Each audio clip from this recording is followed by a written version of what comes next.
আসসালামু আলাইকুম, কেমন আছেন সবাই? আশা করি ভালো আছেন। Building vocabulary storage with Arif episode 7 এ আপনাদেরকে আমি স্বাগতম জানাচ্ছি। আমরা আমাদের এই ধারাবাহিক সিকিউএলে ওয়ার্ড স্মার্ট পার্ট 1 এবং পার্ট 2 শেষ করব। প্রতিদিন একটা করে এক্সারসাইজ আমরা করছি। আপনারা আশা করি আমার সঙ্গেই যুক্ত আছেন। আপনারা কিভাবে এই শব্দগুলো মনে রাখছেন, কিভাবে একটু পড়াশোনা করছেন সেগুলো একটু কমেন্টে জানান। আপনারা চাইলে আমার অনলাইন ব্যাচে যুক্ত হতে পারেন। 48তম এবং 49তম বিসিএস এর জন্য আমার একটি অনলাইন ব্যাচ বর্তমানে চলমান রয়েছে। আপনারা চাইলে সেখানটায় জয়েন করতে পারেন। আমাকে অনেকেই জিজ্ঞেস করেছেন যে এই পুরো বইটা পুরোপুরি মুখস্থ রাখতে হবে কিনা। আমি বলে রাখি, সেটা হলো এখানে মুখস্থ করার কোনো বিষয় নেই। মূল বিষয়টা হলো আপনাকে বারবার পড়ে ওয়ার্ডগুলো পড়ে কিভাবে সেন্টেন্সে এগুলো ইউজ হয় সেগুলো একটু জাস্ট মাথায় রাখতে হবে, অর্থাৎ প্র্যাকটিস করতে হবে। মুখস্থ করার কোনো বিষয় এখানটায় নেই। আচ্ছা, চলুন তাহলে আমরা আমাদের আজকের স্টাডি শুরু করি।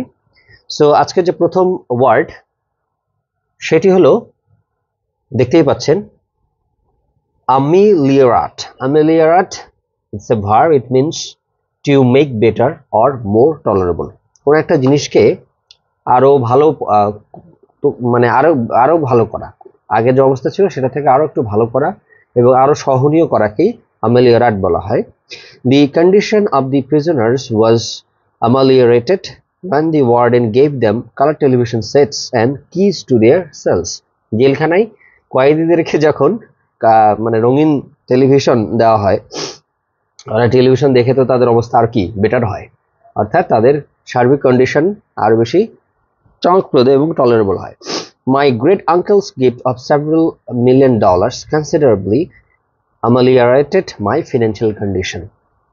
কারো আঙ্কেল কাউকে যদি সেভারাল মিলিয়ন ডলার্স দিয়ে দেয়, হ্যাঁ, তাহলে তো তার আর্থিক অবস্থার তো উন্নতি ঘটবেই। So the next word, amenable.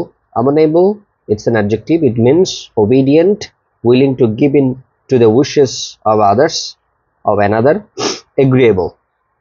অর্থাৎ কাউকে তিনি কেউ একজন যিনি যাকে সহজেই মানানো যায়, যাকে সহজেই কোনো একটা বিষয়ে রাজি করানো যায়, তাকেই আসলে বোঝাতে এই শব্দটি ব্যবহার করা হয়। I suggested that Bart pay for my lunch as well as for his own, and to my surprise he was amenable. সে মানে আমি এখানে আই যে বলছে আর কি, সে সাজেশন দিয়েছিল যে বার্ট যেন তার নিজের লাঞ্চের টাকাও দেয় এবং এখানে যে আই যাকে বলা হচ্ছে তার লাঞ্চের টাকাটাও দেয়, এবং এই আইকে অবাক করে দিয়ে বার্ট দূরেই করেছে আর কি। ঠিক আছে, সে সেটা আশাও করেনি। Okay, the next word, amenity. Amenity, it's an adjective too. It means pleasantness, attractive or compatible feature. আমরা বাসাবাড়িতে অনেক মডার্ন অ্যামিনিটিস ব্যবহার করি, যেমন we use air conditioning system, we use electricity, we use air cooling systems, we use flash lights. So আমরা আমাদের জীবনকে সহজ করতে যে জিনিসগুলো ব্যবহার করি সেগুলোকে আসলে অ্যামিনিটি বলা হয়। হ্যাঁ, এগুলো যেগুলো আমাদেরকে সুখ দেয়, সুখ স্বাচ্ছন্দ্য উপভোগ করতে দেয় আর কি। The amenities at the local club include a swimming pool, a golf course and a fallout shelter. Amenity means আপনার জীবনকে সহজ করার জন্য যে সমস্ত ফিজিক্যাল থিংস, হ্যাঁ, modern physical things, modern equipments ব্যবহার করা হয় সেগুলোকে অ্যামিনিটি বলা হয় in a sense. Alright, the next word, amiable. Amiable is also an adjective. It means friendly, agreeable. Our amiable guide made us feel right at home in what would otherwise have been a cold and forbidding museum. একটা জাদুঘর যখন কেউ পরিদর্শনে যায়, সেই জায়গাটায় যে guide সে যত সুন্দর করে জিনিসগুলো বুঝিয়ে দেবে তত প্রাণবন্ত হয়ে উঠবে ফ্যাক্টসগুলো। ঠিক আছে, সো এখানে বলছে যে ওনারা ট্যুর করেছিলেন এই যাওয়ার, তো ওনাদের ট্যুরের গাইড ছিল এরকম খুবই অ্যামিয়েবল, ফ্রেন্ডলি। ঠিক আছে, অ্যামিয়েবল মিন্স ফ্রেন্ডলি। অ্যামিয়েবল আর অ্যামিয়েবলের মধ্যে একটু পার্থক্য আছে। আচ্ছা, the next word, amnesty. Amnesty, it's a noun.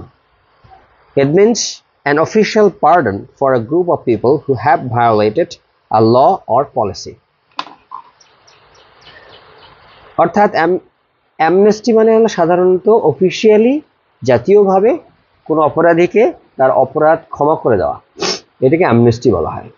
এবং সাধারণ অর্থে আইন দ্বারাই তো সে শাস্তি পেয়ে থাকে, তো আইনের ঊর্ধ্বে যে তাকে ক্ষমা করে দেওয়া, এটা হলো amnesty. Amnesty comes from the same root as amnesia. Amnesia মানে আমরা জানি যে ভুলে যাওয়া, কোনো জিনিস স্মৃতিতে না থাকার যে প্রবণতা, যার যে রোগ, সেটাই হলো আমনেশিয়া। The condition that causes characters in movies to forget everything except how to speak English and drive their cars. মজা করে একটা সেন্টেন্স লিখেছে, অ্যামনেশিয়া হলে মুভিতে দেখায় যে সব ভুলে গেছে, কিন্তু সে আবার গাড়ি চালাতে ঠিকই পারে, ইংরেজি ঠিকই পারে, ইংরেজি ভুলে যায় না। সেকেন্ড সমস্যা, right? An amnesty is an official forgetting. When a state government declares a tax amnesty, it is saying that if people pay the taxes they owe, the government will officially forget that they broke the law by not paying them in the first place. অর্থাৎ tax amnesty মানে হলো কাউকে কারো ট্যাক্সের পরিমাণটা মাফ করে দেওয়া, ঠিক আছে? সো সরকার সেটা ভুলে গেল আর কি, এই হলো ব্যাপার। The next word, amoral. Amoral it's an adjective. It means lacking a sense of right and wrong. অর্থাৎ আমরা মানুষের যদি এমন অবস্থা হয় যে ভালো খারাপের যে বিভেদ বা পার্থক্য সেটা বুঝতে পারে না, তখন সেটাকে amoral বলা হয়। So neither good nor bad, neither moral or immoral, without moral feelings. অর্থাৎ যার কাছে ভালো মন্দর বালাই নেই, ঠিক আছে, ওই স্ট্যান্ডার্ডটা সেট আপ করা নাই তার মেন্টাল সিচুয়েশনে, এর amoral বলা হয়। So very young children are amoral. When they cry, they aren't being bad or good. ছোট বাচ্চারা আসলে ভালো মন্দ কিছু বোঝে না, তাদেরকে amoral বলা হয়। They are merely doing what they have to do. Okay, a moral person does right. Moral person যে কাজটা করে সেটাকে অ্যাকসেপ্ট করা যায়। An immoral person does wrong. An amoral person simply does. মাঝখানে, অর্থাৎ moral immoralের মাঝখানটা হলো amoral, মাঝামাঝি। The next word, amorous. Amorous is an adjective. It means feeling loving, especially in a sexual sense, in love, relating to love. কাউকে কারো প্রেমে পড়ে যাওয়া, কারো ভালোবাসায় পড়ে যাওয়া, এটা হলো amorous, physical sense, ঠিক আছে? Then amorphous. Amorphous is an adjective. It means shapeless, without a regular or stable shape. হ্যাঁ, blob like. অর্থাৎ আপনি পানির কথাই চিন্তা করে দেখেন, পানি যেই পাত্রে রাখেন সেই পাত্রের আকার ধারণ করে, সো ওরকম ফিক্সড কোনো শেপ নাই। সো ওইরকম জিনিসগুলো, যে সমস্ত জিনিসের ফিক্সড কোনো আয়তন বা শেপ নাই, হ্যাঁ, স্ট্রাকচার না, ফিগার নাই, তাদেরকে আমরা amorphous substance বলি। So as teacher said that his term paper was amorphous, she said that it was as shapeless and disorganized as a cloud. ও মেঘও কিন্তু সুনির্দিষ্ট না আকার, এক এক সময় এক এক রকম ধারণ করে। সো যে সমস্ত জিনিস এরকম তাদেরকে amorphous বলা হয়। Then next word, anachronism. Anachronism, it's a noun. It means something out of place in time or history or incongruity. এটা খুব ইম্পর্টেন্ট ওয়ার্ড। সেটা হলো যে সাধারণত সবকিছুর একটা ধারাবাহিকতা থাকে, তো ধারাবাহিকতার মাঝখানে কোনো একটা সময়ে দেখা যায় যে ওই সিচুয়েশনে ধারাবাহিকতা যা হওয়ার কথা ছিল সেটা হয়নি, সো ওইটাকেই বলা হয় অ্যানাক্রোনিজম, খাপছাড়া কোনো কিছু, ঠিক আছে, সিস্টেমেটিক ওয়েতে খাপছাড়া কোনো কিছু। In this day of impersonal hospitals, a family doctor who will visit you at home seems like an anachronism. Present situation, impersonal hospital, মানে এখন সবকিছুই নাগরিক সেবার ক্ষেত্রে পরিসর এতটাই বেড়েছে যে হাসপাতালে গেলে হাসপাতালের ডাক্তারও আপনাকে চেনে না, আপনি আপনাকে চেনে না, তারপর সার্ভিস দেওয়ার একটা ব্যাপার আছে, অর্থাৎ no personal relation, impersonal behaviour. এইরকম একটা সেটআপে, সোশ্যাল সেটআপে যদি বাসায় ডাক্তার এসে আপনাকে দেখে চেক করে যায়, তো এটা কি বর্তমান সময়ের এই ট্রেন্ডের সাথে কি যায় না? সো এটা হলো একটা অ্যানাক্রোনিজম। In these modern liberated times, some women disdain the anachronistic practice of a man's holding open a door for a woman. আচ্ছা, এই মডার্ন যুগেও যদি আগে কিন্তু এই কাস্টমসটা ছিল যে মেয়েরা যখন গাড়িতে উঠবে ছেলেরা তখন তার দরজাটা খুলে দিবে, তো এটা মডার্ন যুগের মেয়েরা মেনে নাও নিতে পারে। ওকে, এটা অ্যানাক্রোনিজম।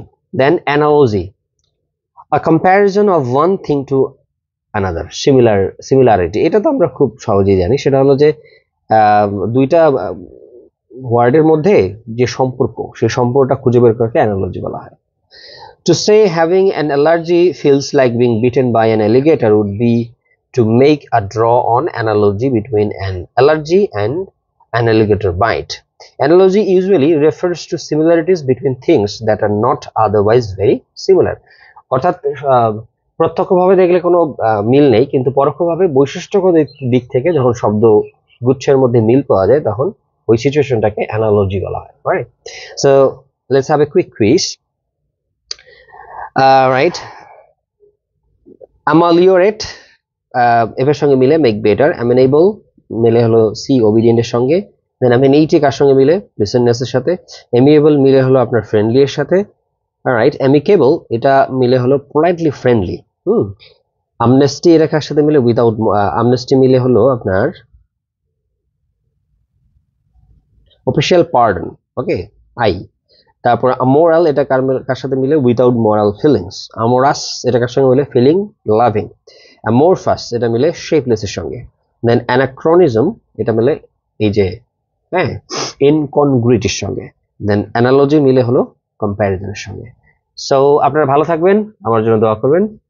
আপনারা প্লিজ লাইক, কমেন্ট, শেয়ার করে ছড়িয়ে দিন এই ভিডিওগুলো যাতে সবাই অ্যাক্সেস করতে পারে। So see you in the next episode.